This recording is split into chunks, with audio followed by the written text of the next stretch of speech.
The last time I was reading at the Ivy House studio was in August for a book launch of my memoir, Writing My American Life from the Uprisings to Civil War. Thanks for having a copy, Julie. I don't have any. At the event, I elaborated about why I subtitled my memoir From the Uprisings to Civil War. Since then, on several occasions, I've asked people to tell me why they think I chose that subtitle. To date, no one has gotten it.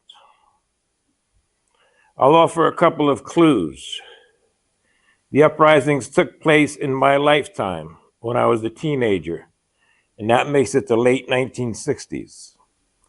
And they took place simultaneously in Detroit, Watts, Chicago, Atlanta, Birmingham, Los Angeles, and Newark, New Jersey, where I grew up. The reason people have such a difficult time recognizing what I'm talking about when I'm saying the uprisings, because the media did a thorough, insidious job of controlling the narrative from day one. They labeled the uprising race riots. How or why would a race riot or want to? They reinforced this narrative by burying the fact that in Newark, the violence resulted when the police shot and killed an unarmed 19-year-old. The article I read did not specify the young man's race. Wouldn't have mattered. Newark and the Bronx are the only places I've lived where people don't give a about what color you are. I'd like to enshrine that into the U.S. Constitution someday. Back to the uprisings.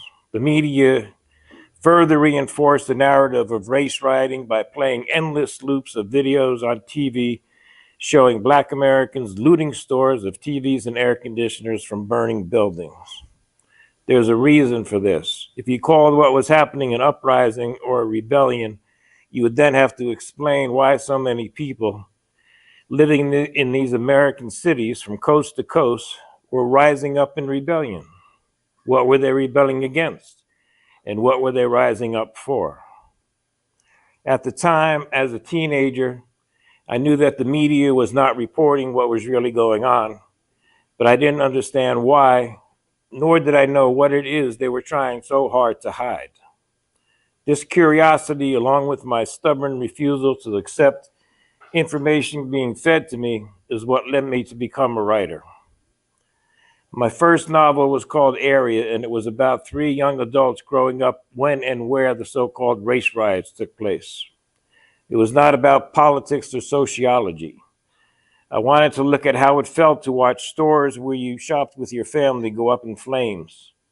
And how does one take in seeing the National Guard, local vigilante militias, and state police patrolling your streets, brandishing weapons of war and driving around in armored military vehicles, looking down at you with suspicion, fear, and hostility? All the world knows that war is the U.S.'s favorite export. But what would happen if it turns that might on its own people? That's a question that has haunted me during my entire adult life.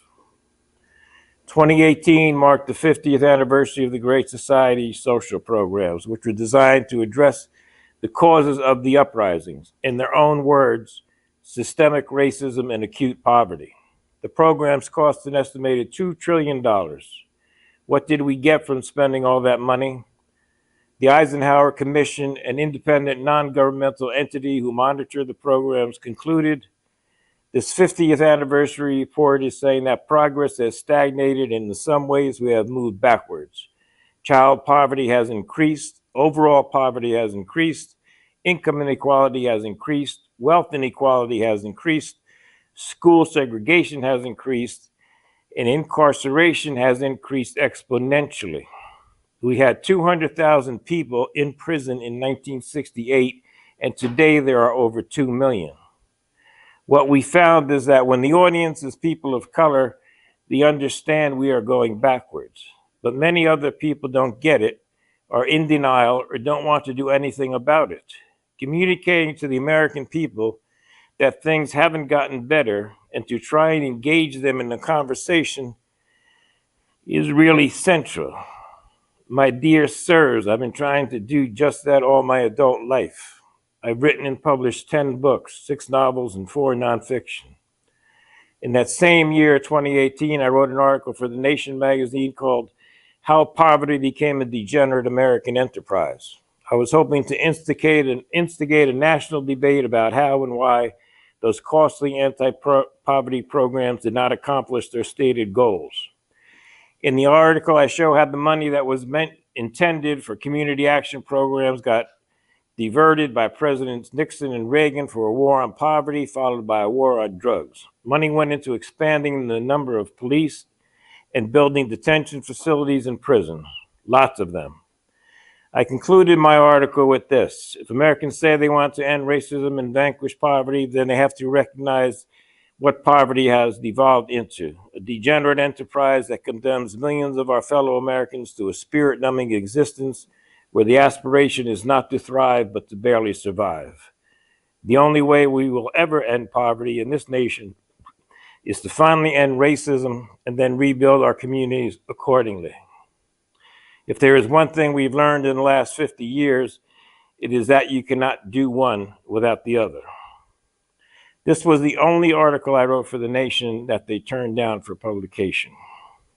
They argued that it might give the new Trump administration fodder for trashing liberal Democratic anti-poverty programs. So Trump wins by default through intimidation. One of the many valuable things I learned growing up street is that you don't back down to bullies. You stand up to them and do whatever it takes to make sure they do no harm to you or your people. The improbable, though predictable, re-election of Donald Trump with his following of hapless white supremacists may very well be what drives this United States into another civil war, something that's been simmering just below the surface of American life for the past 600 years and which has been living in my nightmares for long enough. But that's a story for another day. Peace.